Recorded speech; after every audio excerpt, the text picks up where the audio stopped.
नमस्कार, मैं हूं पम्मी प्योर पटना में आपका स्वागत है। आज है 13 मई, दिन बुधवार। खबरों की ओर बढ़ने से पहले डालते हैं एक नजर आज की सुर्खियों पर।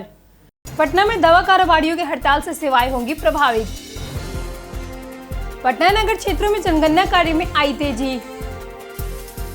बिहार पुलिस में दूसरी शादी करने वालों पर बढ़ी सख्ती। शिक्षकों के हस्तांतरण नियमों पर विभाग ने बढ़ाई तैयारी। बिहार में जमीन खरीदने से पहले मिलेगी पूरी जानकारी। तो चलिए बढ़ते अब तक की 25 बड़ी खबरों की ओर विस्तार से। पटना में दवा कारोबारियों की हड़ताल से सेवाएं होंगी प्रभावित। पटना में 20 मई को ऑनलाइन दवा बिक्री और नई दवा नीति के विरोध में केमिस्ट संगठनों की एक दिवसीय हड़ताल रहेंगी। Bihar chemist and drug association और Patna chemist and drug association ने घोषणा की है कि थोक और खुदरा विक्रेत सभी दवा की दुकानें बंद रहेंगी। इससे मरीजों को दवाई में उपलब्धता में परेशानी हो सकती है। संगठनों का कहना है कि ऑनलाइन दवा बिक्री से स्थानीय कारोबार प्रभावित हो रहा है, इसलिए सरकार को सख्त नियम बनाने चाहिए। 19 मई की रात से ये दुकानदार हड़ताल में शामिल होंगे और 20 मई को विरोध दर्ज कराया जाएगा। जनता से पहले से दवा खरीदने की अपील की गई है। पटना नगर क्षेत्रों में जनगणना कार्य में आई तेजी। पटना में जनगणना 2027 के पहले चरण यानी कि मकानों के सूचीकरण और आवास गणना का काम तेजी से चल रहा है। कई प्रखंडों में लगभग 80% सर्वे पूरा हो चुका है और अधिकांश क्षेत्रों में 22 मई तक कार्य समाप्त होने की संभावना है। जिला प्रशासन ने अंतिम तिथि 31 मई से पहले 26 मई तक पूरा करने का लक्ष्य रखा है। शहरी क्षेत्रों में प्रगणक प्रतिदिन 150 से 175 घरों का सर्वे कर रहे हैं। शुरुआती दिक्कतों और क्षेत्र पहचान की समस्या के बावजूद अब काम में तेजी आई है। यह सर्वे भविष्य की शहरी योजनाओं का आधार बनेगा। बिहटा एयरपोर्ट टर्मिनल देरी से परियोजना पर बढ़ी चिंता। बिहटा अंतर्राष्ट्रीय एयरपोर्ट पर एप्रन, टैक्सीवे और बाउंड्री निर्माण का कार्य तेजी से चल रहा है, लेकिन टर्मिनल बिल्डिंग की धीमी प्रगति को लेकर चिंता जताई जा रही है। एप्रन और टैक्सीवे का निर्माण अलग चरणों में आगे बढ़ रहा है, जबकि 108 एकड़ में बाउंड्री वॉल का काम में पूरा हो चुका है। टैक्सीवे का हिस्सा एयरफोर्स और नागरिक उड्डयन विभाग के समन्वय से बना है। परियोजना को अप्रैल 2027 तक चालू करने का लक्ष्य है। कुल लागत 1453 करोड़ रुपए है और यह एयरपोर्ट रोजाना 3000 यात्रियों को संभाल सकेगा। आंधी बारिश के बाद पटना जो फिर से खुला आम जनता के लिए। पटना में शुक्रवार को आई तेज आंधी बारिश के बाद बंद कर दिया गया था। पटना जो मंगलवार से आम लोगों के लिए फिर से खोल दिया जाएगा। आंधी से जू परिसर में भारी नुकसान हुआ था, जिसमें कई पेड़ उखड़ गए, झूले, शोपीस, हवाई जहाज और 3D थिएटर के शीशे टूट गए थे। हालांकि किसी जानवर को नुकसान नहीं पहुंचा। सोमवार तक सफाई मरम्मत कार्य पूरा कर लिया गया है और मुख्य मार्ग सुरक्षित बना दिए गए हैं। वहीं बापू टावर भी सुरक्षा जांच और मरम्मत के बाद आज से दर्शकों के लिए खोल दिया जाएगा। पटना आरा कनेक्टिविटी प्रोजेक्ट से यातायात होगा और आसान। पटना में जेपी गंगा पथ को दीघा से शेरपुर होते हुए कोइलवर तक विस्तार देने की योजना तेज हो गई है। इस परियोजना के लिए 25 मौजों में लगभग 346 एकड़ जमीन का अधिग्रहण किया जाएगा। इसमें दीघा से शेरपुर तक 12.5 किलोमीटर एलिवेटेड रोड और शेरपुर से कोइलवर तक बांध पर सड़क व एलिवेटेड हिस्से का निर्माण होगा। परियोजना से पटना, आड़ा और बक्सर की कनेक्टिविटी मजबूत होगी और पूर्वांचल एक्सप्रेसवे के जरिए दिल्ली तक सीधे पहुंच मिलेगी। निर्माण हाइब्रिड एन्युटी मॉडल के तहत होगा। जिला प्रशासन ने प्रक्रिया शुरू कर दी है। बिहार फिल्म पोर्टल पर मिलेंगे कलाकार और शूटिंग स्टूडियो। बिहार सरकार की नई फिल्म नीति से राज्य तेजी से फिल्म शूटिंग हब बना रहा है। अब तक 52 फिल्मों की शूटिंग की अनुमति मिली है और 48 फिल्मों की शूटिंग पूरी हो चुकी है। चंपारण सत्याग्रह और ओ माय डॉग जैसी फिल्मों की शूटिंग बिहार में हुई है।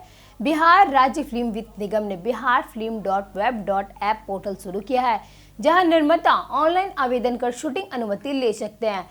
वेबसाइट पर लोकेशन, कलाकार, टेक्नीशियन, स्टूडियो और वेंडर की जानकारी उपलब्ध होंगी। नई नीति के तहत 50 से 75% शूटिंग बिहार में कराने पर फिल्म निर्माता को सब्सिडी भी दी जाएगी, जिससे रोजगार और निवेश बढ़ने की उम्मीद है।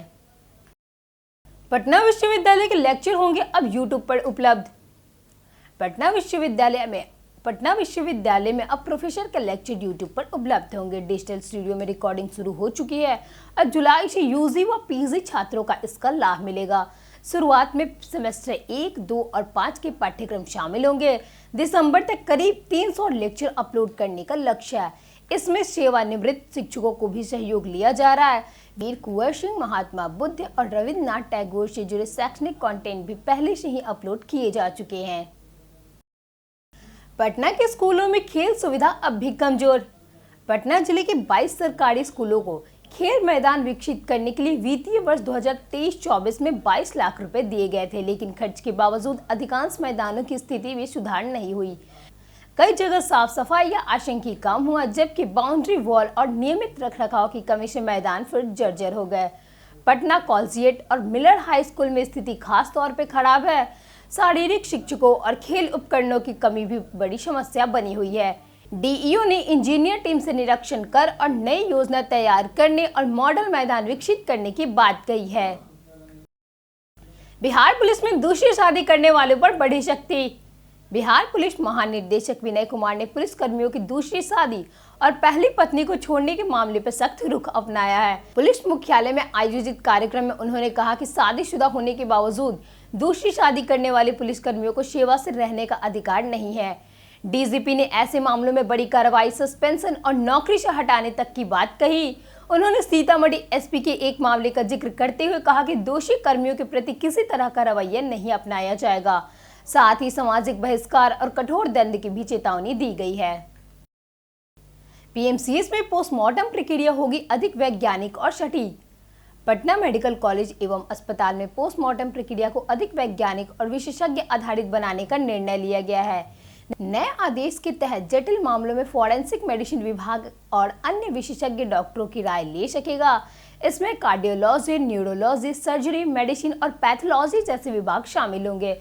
इसका उद्देश्य मौत के वास्तविक कारणों के अधिक सटीक पहचान करना और विवादित मामलों की जांच को मजबूत करना है। अस्पताल प्रशासन ने इसे अति आवश्यक माना है। इससे पोस्टमार्टम रिपोर्ट अधिक तकनीकी और प्रामाणिक होगी तथा जटिल चिकित्सीय स्थिति को बेहतर ढंग से समझा जा सकेगा। पटना एनएमसीएच रजिस्ट्रेशन काउंटर पर घंटों परेशान रहे मरीज। पटना सिटी स्थित नालंदा मेडिकल कॉलेज अस्पताल के ओपीडी में सोमवार को 3000 से अधिक मरीज पहुंचे, जिससे रजिस्ट्रेशन काउंटर पर भारी भीड़ और अफरा तफरी मच गई। 7 काउंटर पर लंबित कतारों में मरीज तपती धूप और उमस से घंटों खड़े रहे। इलाज से पहले रजिस्ट्रेशन कराना ही सबसे बड़ी परेशानी बन गया। करीब 2400 नए और 600 पुराने मरीज पहुंचे। औषधि विभाग में भी 600 मरीजों को काउंटर न खोलने से दिक्कतें हुई। मरीजों ने व्यवस्था पर सवाल उठाए और काउंटर बढ़ाने की मांग की। अस्पताल प्रशासन ने संसाधन व जगह की कमी बताई। पटना के पर्यटन स्थल में आज बात होगी कुम्भरार पार्क की।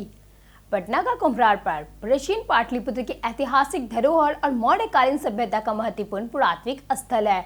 1912 से 1915 की खुदाई में यहाँ मौर्य सम्राट से कई अवशेष मिले, जिनमें सम्राट अशोक के समय का 80 खंभों वाला विशाल सभा भवन सबसे प्रमुख माना जाता है। यह मौर्य स्थापत्य कला का उत्कृष्ट उदाहरण है। खुदाई में आरोग्य विहार नामक प्राचीन मठ, अस्पताल और धनवंत 13 अंकित मिट्टी का बर्तन भी मिला। कुम्भरार अजात शत्रु चंद्रगुप्त मौर्य और अशोक के शासनकाल में मगध साम्राज्य की राजधानी क्षेत्र का हिस्सा था। यहाँ लकड़ी की घेरेबंदी समेत कई अन्य ऐतिहासिक अवशेष भी पाए गए हैं। बिहार में जमीन खरीदने से पहले मिलेगी पूरी जानकारी। बिहार सरकार जमीन खरीद बिक्री प्रक्रिया को पारदर्शी बनाने के लिए नई व्यवस्था लागू करने जा रही है। अब जमीन खरीदने से पहले खरीदार ऑनलाइन आवेदन देकर यह जान सकेंगे कि जमीन विवादित है या नहीं। इसके लिए निबंधन पोर्टल पर 13 तरह की जानकारियां देनी होगी, जिसमें खाता, खेसरा, जामबंदी, रकबा, चौहद्दी, क्रेता, विक्रेता का नाम आदि शामिल है। आवेदन मिलने के बाद संबंधित अंचल अधिकारी 10 दिन के भीतर जांच कर एसएमएस के जरिए पूरी जानकारी देंगे। राजस्व एवं भूमि सुधार तथा निबंधन विभाग ने इसकी तैयारी पूरी कर ली है। इस व्यवस्था से जमीन रजिस्ट्री से जुड़े विवादों में कमी आने की उम्मीद है। रसोई गैस संगठन में पीएनजी कनेक्शन में आई भारी उछाल। पटना में रसोई गैस संकट के बीच पीएनजी की खपत और कनेक्शन में तेजी से वृद्धि हुई है। जनवरी 2026 की शुरुआत में जहां रोजाना करीब 9000 एससीएम गैस की खपत थी, वह बढ़कर 11000 लगभग एससीएम से अधिक हो गई है। कनेक्शन भी 28000 से बढ़कर 34758 हो गए हैं। एम्स के आयकर गोलंबर तक पीएनजी नेटवर्क पहुंच चुका है और अब कंकरबाग, गर्दनीबाग व बाईपास इलाके में भी विस्तार हो रहा है। वर्तमान में 5 डीआरएस से आपूर्ति हो रही है, जबकि नए स्टेशन फतुहा और कंकरबाग में प्रस्तावित है, जिससे आपूर्ति और बढ़ेगी। बिहार पर्यटन मंत्री ने ताज होटल पर दी जानकारी। पटना के बांकीपुर बस स्टेशन की जगह अब 5 स्टार ताज होटल बनाया जाएगा। पर्यटन मंत्री केदार प्रसाद गुप्ता ने बताया कि बिहार में पर्यटन को बढ़ावा देने के लिए पटना समेत अन्य जिलों में भी बड़े होटल बनाए जा रहे हैं। बांकीपुर बस स्टेशन को 1 महीने में खाली कर जेपी गंगा पथ के किनारे लगभग 5 एकड़ भूमि पर शिफ्ट किया जाएगा। वर्तमान परिसर में 3.5 एकड़ क्षेत्र में फैला विकसित हुआ है।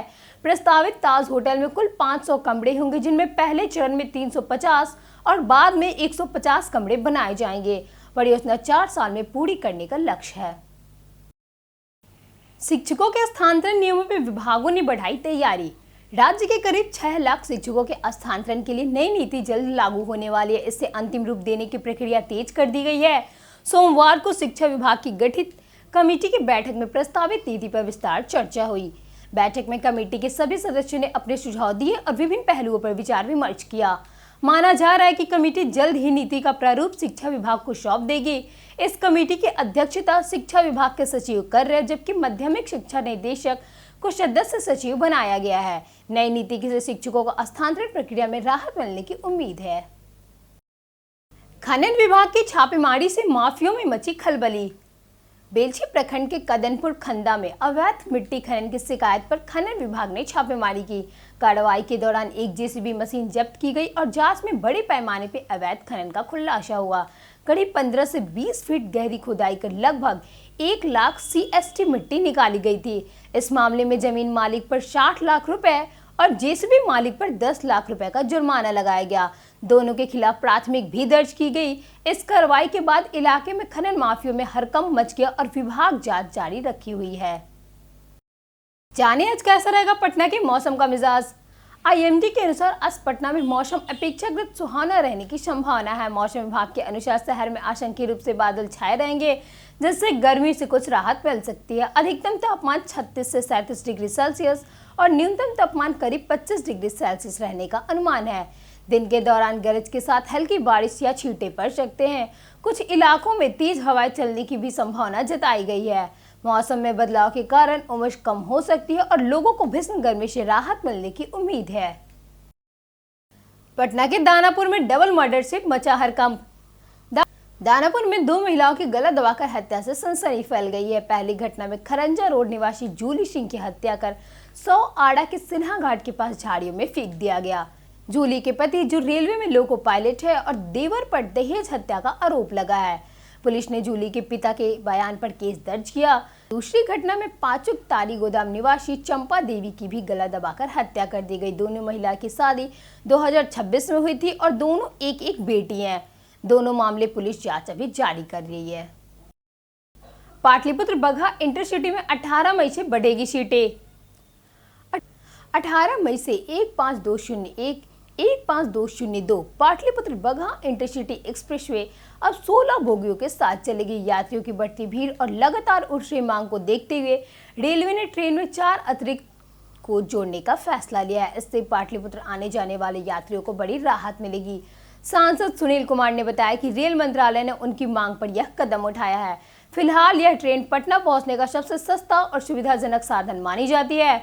अतिरिक्त बोगियों लगने से सीट की समस्या, भीड़ भाड़ और धक्का मुक्की में कमी आने की उम्मीद है, जिससे सफर और अधिक आरामदायक होगा। पेपर लीक के बाद रद्द हुई नीट परीक्षा, छात्रों में बढ़ी नाराजगी। नीट यूजी 2026 परीक्षा पेपर लीक के आरोप के बाद NTA ने 3 मई को हुई परीक्षा रद्द कर दी। इससे देश भर के 22,89,000 और बिहार के 1,65,000 छात्र प्रभावित हुए। बिहार में 35 जिले के 142 केंद्रों पर परीक्षा हुई थी। मेडिकल, डेंटल और आयुष कोर्स में दाखिला इसी परीक्षा से होना था। कोचिंग संचालक गुरु रहमान ने इसे छात्रों और अभिभावक के साथ विश्वासघात बताया। उन्होंने कहा कि उनकी बेटी ने भी परीक्षा दी थी और बार बार पेपर लीक होना सरकार व NTA की बड़ी विफलता है। मामले की जांच अब CBI करेगी। कृषि और शिक्षा जगत ने खोया बड़ा वैज्ञानिक चेहरा। पद्मश्री पुरस्कार से सम्मानित कृषि वैज्ञानिक और पूर्व कुलपति डॉक्टर गोपाल जी त्रिवेदी का 93 वर्ष की आयु में पटना के मेदांता हॉस्पिटल में निधन हो गया। सांस लेने में तकलीफ के कारण उन्हें 2 दिन पहले भर्ती कराया गया था। मुजफ्फरपुर के मतलपुर गांव निवासी डॉक्टर त्रिवेदी ने कृषि और शिक्षा के क्षेत्र में महत्वपूर्ण योगदान दिया। वे डॉक्टर राजेंद्र प्रसाद कृषि विश्वविद्यालय पूसा के कुलपति रह चुके हैं। उन्होंने लीची उत्पादन, विंटर मक्का और आधुनिक कृषि तकनीकों को बढ़ावा देकर कृषि को नई दिशा दी। हाल ही में उन्हें कृषि क्षेत्र में उत्कृष्ट योगदान के लिए पद्मश्री पुरस्कार से सम्मानित भी किया गया था। पटना विमेंस कॉलेज के पास अनियंत्रित ट्रक पलटने से मचा अफरा तफरी। पटना के बेली रोड स्थित पटना विमेंस कॉलेज के पास मंगलवार सुबह एक ट्रक का ब्रेक फेल होने के कारण अनियंत्रित होकर पलट गया। हादसे के दौरान चालक ने सूझबूझ दिखाते हुए समय रहते ट्रक से कूदकर अपनी जान बचा ली। घटना में किसी प्रकार की जनहानि नहीं हुई, जिससे बड़ा हादसा टल गया। सुबह के समय सड़क पर यातायात कम होने के कारण लोग किसी प्रकार की चपेट में आने से बच गए। सूचना मिलते ही ट्रैफिक पुलिस मौके पर पहुंची और क्रेन की मदद से ट्रक हटाकर सड़क सफाई कराई। पुलिस तकनीकी खराबी की जांच कर रही है और स्थानीय लोगों ने भारी वाहनों की गति पर सख्ती की मांग की है। राहुल गांधी पर ऋतुराज सिन्हा का तीखा प्रतिक्रिया।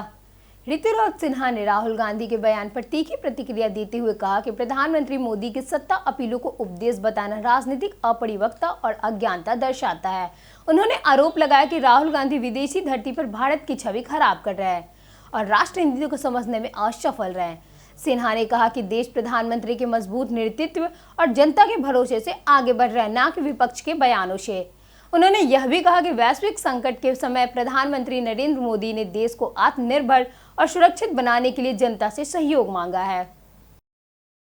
प्रियांश आर्य ने 6 छक्कों से रचा नया आईपीएल इतिहास। प्रियांश आर्य ने आईपीएल 2026 में दिल्ली कैपिटल्स के खिलाफ शानदार बल्लेबाजी करते हुए 33 गेंदों में 56 रन बनाए। अपनी पारी में उन्होंने 6 छक्के लगाए और पावर प्ले में सबसे ज्यादा छक्के लगाने वाले बल्लेबाज की सूची में चौथे स्थान पर पहुंच गए। इस सीजन में उनके नाम अब 26 पावर प्ले छक्के हो चुके हैं। उन्होंने यशस्वी जायसवाल, ट्रेविस हेड और संत जयसूर्य का रिकॉर्ड भी पीछे छोड़ दिया। इसके अलावा प्रियांश ने तीसरी बार पावर प्ले के अंदर अर्धशतक लगाया और इस खास उपलब्धि में वैभव सूर्यवंशी के क्लब में शामिल हो गए। उनकी आक्रामक बल्लेबाजी इस सीजन की बड़ी चर्चा बन गई है। बीते दिन हमारे द्वारा पूछे गए सवालों का जवाब आप लोगों में से बहुत लोगों ने हमारे कमेंट सेक्शन में लिखकर दिया है। जिन्होंने हमारे द्वारा पूछे गए सवालों के जवाब दिए हैं उनके नाम है दयानंद सिंह, अल्पेश राज, अमरजीत कुमार, संजीव कुमार, प्रवीण शर्मा, अनिल शर्मा और शरीता सिंह।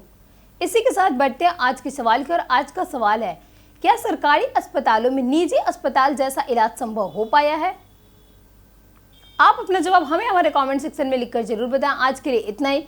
बिहार के तमाम खबरों के साथ बने रहने के लिए देखते रहिए प्योर पटना। और साथ ही अगर आप यूट्यूब चैनल पे देख रहे हैं तो चैनल को सब्सक्राइब करें और अगर आप फेसबुक पेज पे देख रहे हैं तो लाइक और फॉलो जरूर करें।